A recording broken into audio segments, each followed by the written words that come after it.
સુરતમાં બે ભાઈની લડાઈએ ફાયર વિભાગને કામે લગાડ્યું। પાંડેસરાના મહાદેવનગરમાં બે ભાઈ વચ્ચે ઝઘડો થયો। દારૂના નશામાં મોટા ભાઈએ નાના ભાઈને ઘરમાં પૂરી દીધો। નાના ભાઈએ ઘરમાં પૂરી મોટા ભાઈએ તાળું મારી દીધું હતું। ઘરમાં ફસાયેલા નાના ભાઈએ ફાયર વિભાગને કોલ કર્યો।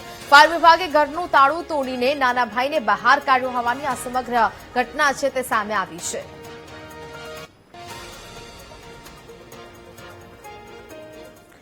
સંવાદદાતા ધ્રુવ ફોન લાઈન પર જોડાયા છે। ધ્રુવ, સુરતમાં બે ભાઈની લડાઈએ ફાયર વિભાગને દોડતું કરી દીધું, શું ઘટના? બિલકુલ, સુરતના પાંડેસરા મહાદેવનગર સુરા આવાસની આ ઘટના છે અને સુરા આવાસમાં બે ભાઈઓ વચ્ચે સામાન્ય બોલાચાલી બાદ ઉગ્ર ઝઘડો થયો હતો અને જેમાં જે છે તે મોટા ભાઈએ તેના નાના ભાઈને ઘરમાં લોક મારી પૂરીને તાળું મારીને કસે ચાલ્યો ગયો હતો, જેને લઈને જે ઘરમાં નાનો ભાઈ છે તે ખૂબ જ પરેશાન થઈ ચુક્યો હતો। સમગ્ર બાબતની જાણ આ નાના ભાઈએ જે છે તે 112 ના મદદથી જે છે તે પોલીસને કરી હતી ને આખરે પોલીસે ફાયર વિભાગને ફરિયાદ કરી ફાયર વિભાગ દોડતું થયું હતું ને જે તેનો નાનો ભાઈ છે તેને બહાર કાઢ્યો હતો।